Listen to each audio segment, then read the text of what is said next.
Ciao a tutti ragazzi, come state? Spero che state tutti bene. In questo video vado a creare una bellissima mensola per il bagno. Ho scelto un legno di ulivo.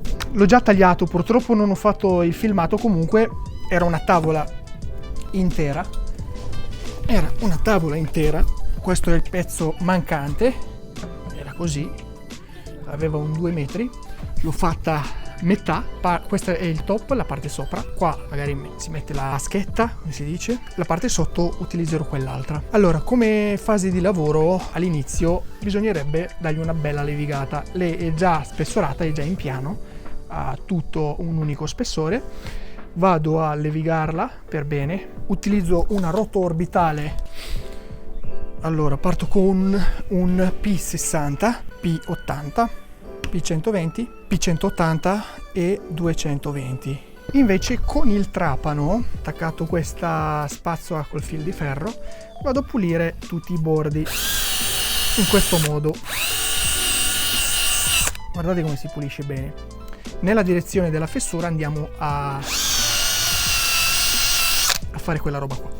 Nelle fessure del legno, in queste fessure, avevo intenzione di fare un po' di resina color oro e riempire tutte queste fessure. Secondo me verrà un bel lavoro, anche perché il legno è molto particolare, molto bello. Se non vi siete ancora iscritti, iscrivetevi. Questo qua è un canale che tratta il fai da te. Saranno 3-4 anni che mi sono approcciato alla lavorazione del legno usando anche la resina. Lavori hobbisti, non professionisti. E se mi volete seguire, iscrivetevi e partiamo col video.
Ora mi faccio un po' di resina e la coloriamo di questo oro metallizzato.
Fudo!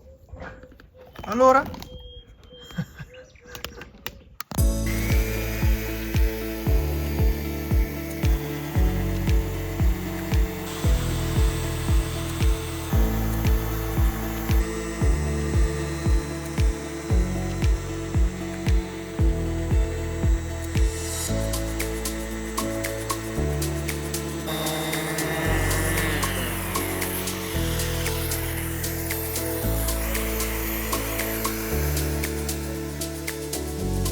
Allora, una volta che abbiamo finito di carteggiare con la P80 la parte grossa e anche la resina, andremo avanti con la P180 e 240 e dopo daremo su un olio cera dura in modo da dare una bella protezione a questo legno.